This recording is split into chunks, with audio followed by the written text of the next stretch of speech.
I think it is very important to have the hiring matrix in place.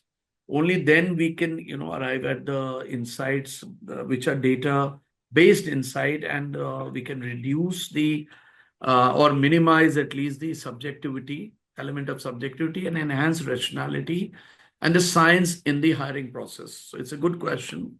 I must say, the first metric that one uses is all the companies use it. There's the turnaround time. So that's a standard metric everywhere. It is very helpful, but it is not sufficient. The other metric which I have used in many of my previous companies and here also in Apar Industries Limited, wherein we are, the market leaders in power transmission conductors as well as transformer oils, and it's a large business conglomerate and growing very fast. So here, the other thing which we have been using really very deeply is the quality of hire metric, which means where we map the confirmations, whether the candidate has been confirmed, the why the variable performance pay, has it been paid, and if yes, in 100%, was he able to earn or she able to earn, because a lot depends on that. And the third metric we have kept is on the promotions. How long did it take for the candidate for her to get promoted? So, we track this data, and then based on that, we do this. So I think these are two important things. Most of the people use only the turnaround time as a hiring metric, where quality of hire metric is very important, I feel. And one must always have for the executive search firms and the placement agencies separately for senior as well as junior positions.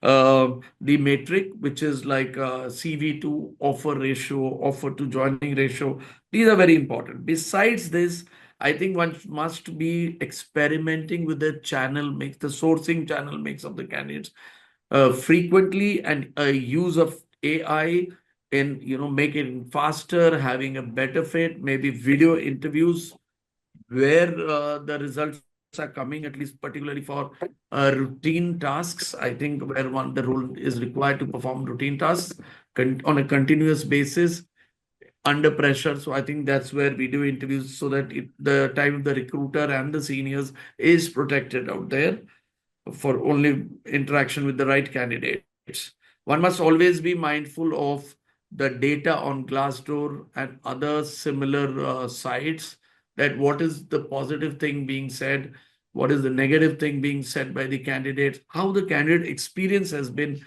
Have we made the candidate wait for long, or has he been requested for tea, coffee, water?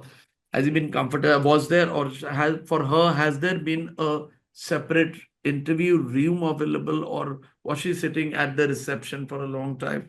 How was the interaction of the recruiter as well as the front desk people? I think these things were marry. Did the company give feedback to the candidate in case the candidate was not selected? So that is very helpful. If you're doing a psychometric test, sometimes you may like to share if the candidate is willing the report. So I think these are things which are very important. Besides this, for culture fit, we have toyed with a value test where we have embedded our values and had a score against that, which have been translated into questions. So we attempt to gauge a culture fit in that. And of course, later on, the interview method, of course, tells you so much more. One really needs to reduce, if not eliminate, the unconscious bias. That's very important. So a panel of recruiters is always important. It is always desirable not to show to the other candidate, the second interviewer, what the observations of the first were. Similarly for the third. And then a discussion among them should happen as independent observers. We all have different ways of looking at people. So I think that is helpful. The exit interview data is very important to study. It says a lot. And are we doing action planning based on that?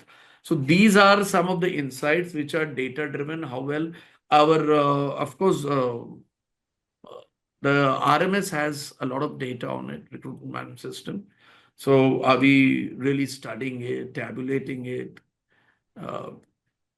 classifying it, and then drawing inferences from it? So I think this is what I would feel is very important to do. So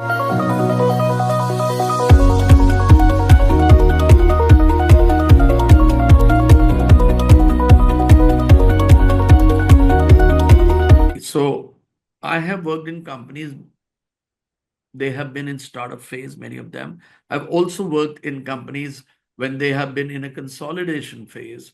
They've already attained the market share, and also in when they are forced to downsize. So I think that experience has been very helpful to me.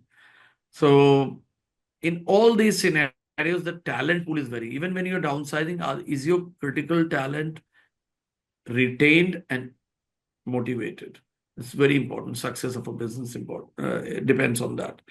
So, taking cue from my last answer to you, my answer to your last question, the recruitment management system has a lot of data. We must analyze and study it, even for the talent pool purpose.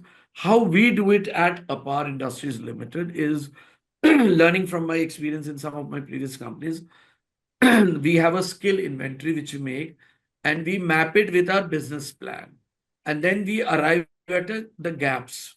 So we do a manpower budget which is there based on this, and then we arrive at the gaps for which either we groom or we recruit. Either internal talent we groom and we recruit. So this is the standard process that we follow. And besides this, we have always been doing the industry mapping. For all senior candidates and for the senior guys, I go out and meet for the next levels. My colleagues in the HR team who are in talent acquisition, they go and we keep having those meetings, without even having a vacancy.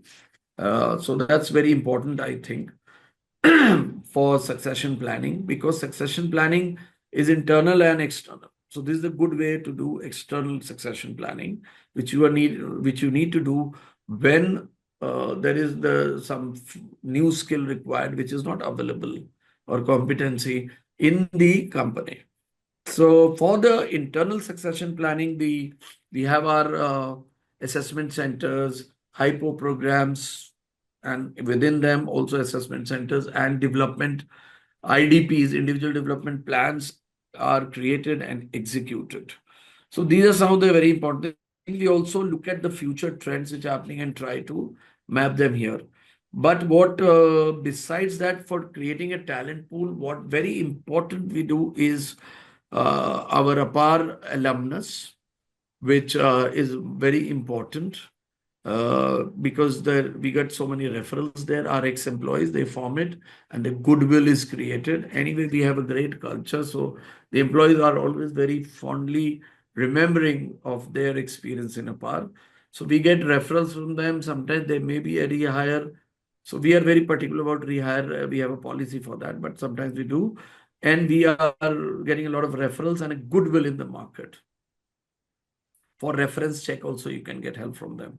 We have a good employee value proposition, which we have created, a structured one that really positions us well. At least we are attempting to the potential candidate, the prospective employees of the company. So I think that is something. These are some of the things which we do. Industry academia associations are important. We do that as well. And sometimes the one is through internships, the campus recruitment. We also have had professors from Chandigarh University, for example, come over here and do an internship with them so that they know the company very well, the work culture, the work environment, as in the functional side and technical side of it also at different locations. So it is very helpful. Then they are able to groom students accordingly.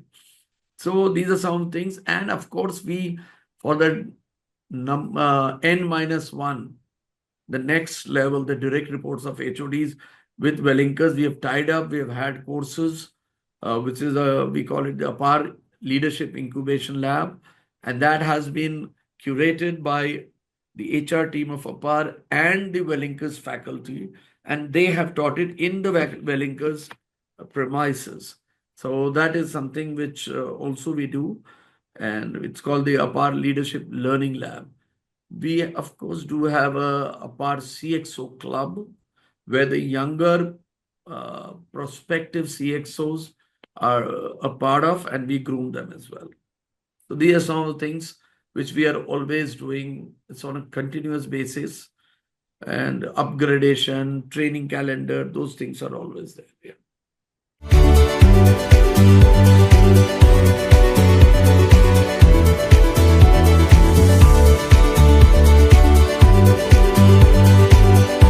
Whether we want to be there or we say, we try to ignore them, saying they feel entitled, they work less. I think we have to get out of this paradigm. There has to be a paradigm shift. Every company has to espouse. The future workforce is going to be Gen Z, and not very late, not very far in the future, very soon. And already they are there, as say 25% plus in our workforce. But they will be the majority of the workforce. So we have to look at the strength that they bring to the table, and also understand the difference that they need from the companies, which are quite different from the previous generations of Gen X and Gen Y and the baby boomers, of course. We have a culture wherein there is a coexistence of 5 generations. So it's working pretty well for us. And we are doing a lot of workshops on that. So I think Gen Z places a lot of emphasis on purpose. So we have to see how meaningful their job looks to them, on flexibility, on personal growth, which is career growth. So these are some things very important to them. So you have to have a structured career path wherever possible. Mental health and inclusivity is also very important to them. I would say that they are a little lonely because of the now nuclear family systems, at least in the metros, most of the places, I would say. So I think the support systems are not there, personal support systems. And usually it's a single child family nowadays where both parents may be working. So we need to, maybe HR needs to come forward to provide that, to address the imbalances of personality in some cases there, and not say that, okay, these are a problem. So counseling is very important for them. So there should be clear career paths in a structured way, continuous learning. If these opportunities which are there, work-life balance, I think then Gen Z feels very comfortable. It is not a problem. So we have to get used to it. And in Apar, we already have, but every company has to get used to it. Digital engagement. Now, that is something which, because they are so good in it, so they are native digital. So we need to, leverage that and ensure that they get engaged. So they're very social media posts, employee stories are very important to them. Gamified recruitment process where AI driven, chatbots are there. They really help and they feel better there. Another thing which is very good, I would say, for this generation, Kirthana, what is very important is authenticity, ethics. These acquire primacy. I'm not saying it even not important to the previous generation, but these were not at the top. They would not like to work where authenticity is not there or ethics is not there, where environmental sustainability is not a concern, or where community well-being is not thought of.